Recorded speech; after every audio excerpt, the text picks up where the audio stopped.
But the Finger Lakes region is also home to a space ecosystem underpinned by dynamic universities and a solid economic base that has laid the groundwork for future growth.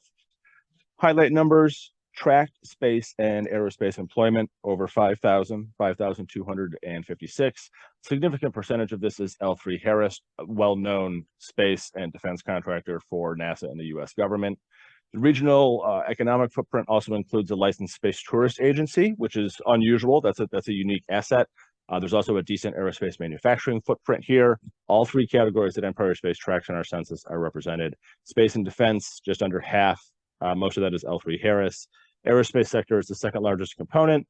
This has ties kind of in that broader Long Island aerospace orbit, some of the legacy aerospace manufacturers. This is that slice of the pie.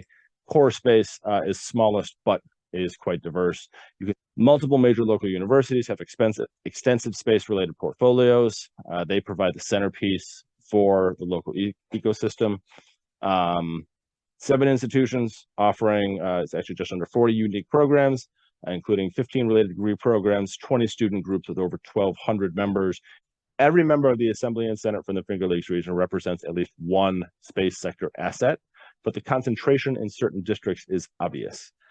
This representation is bipartisan and includes urban, suburban, and rural districts. So the Rochester Museum Science Center and the Strassenberg Planetarium specifically recently upgraded their facility and are playing a key role in planning the region and preparing for the 2024 total solar eclipse.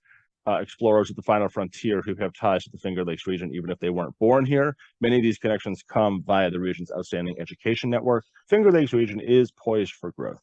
They have enough assets located in the right places, doing the right things already, where if a holistic approach is adopted, if they maximize what is currently going well and invest intelligently in the areas where they are currently lacking, they can become one of the dominant regions in New York in the coming growth of the space economy.